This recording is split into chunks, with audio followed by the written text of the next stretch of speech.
Assalamualaikum warahmatullahi wabarakatuh. Hai guys, kita ketemu lagi. Kita ngobrol-ngobrolin lagi mengenai restrukturisasi kredit bank atau leasing dari perusahaan pembiayaan.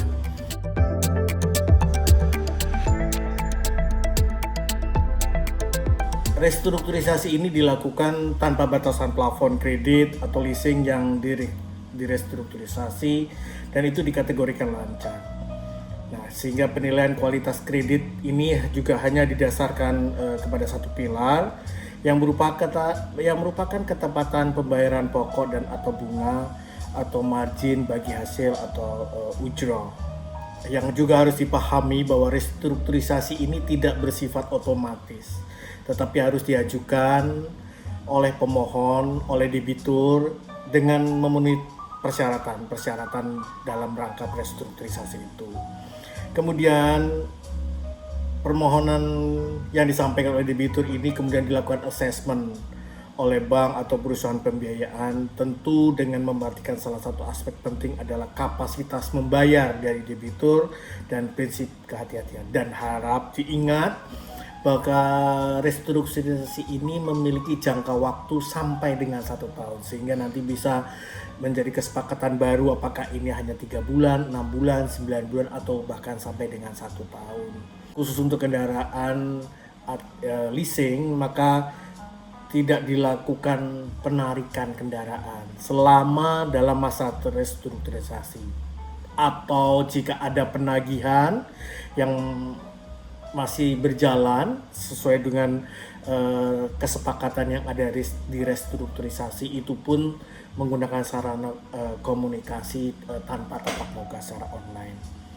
Ini tentunya tidak lain dan tidak bukan karena untuk memberikan ruang atau kita memberikan kesempatan kepada debitur yang memang terpengaruh, terdampak langsung karena pendapatannya penghasilan harian, karena mereka pekerja informal, mereka yang bekerja di usaha-usaha seperti pengemudi online, nelayan. Ini banyak sekali yang membutuhkan untuk dilakukan restrukturisasi. Itulah bagi sebagian masyarakat kita yang masih memiliki kemampuan membayar, masih memiliki penghasilan tetap, tentunya dianjurkan untuk tetap melakukan pembayaran dan tidak dalam kaitannya dengan debitur yang memenuhi persyaratan untuk dilakukan restrukturisasi.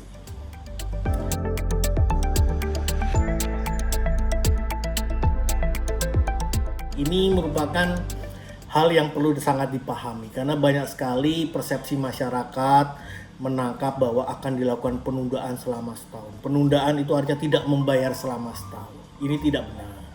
Dan ini harus dilihat dari kerangka keringanan restrukturisasi kredit dan leasing itu diberikan dalam bentuk apa.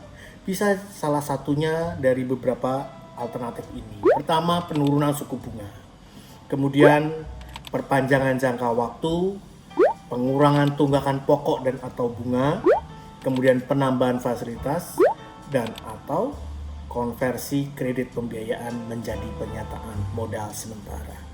Inilah bentuk-bentuk yang akan dilakukan assessmentnya oleh bank atau perusahaan pembiayaan dengan melihat kemampuan dari debitur, sehingga memerlukan hal ini adalah kesepakatan baru, menegosiasikan kesepakatan baru.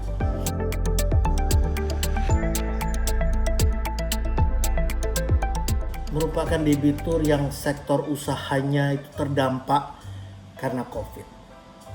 Artinya boleh dikatakan untuk kehidupan sehari-hari, untuk menyediakan makan dan minum itu terganggu karena mereka penghasilannya berkurang.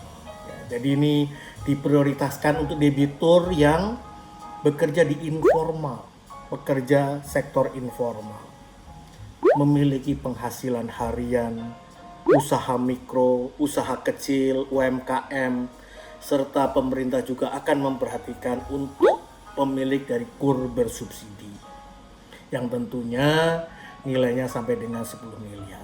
Tetapi untuk di atas 10 miliar, bank juga memiliki assessment untuk bisa memenuhi syarat sebagai debitur.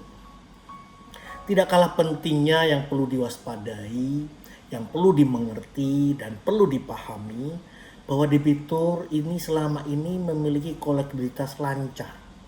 Artinya sebelum COVID ini tidak punya catatan penunggakan atau menunggak kredit maupun leasingnya selama ini. Ini penting untuk menunjukkan sebagai bagian dari debitur yang beretikat baik.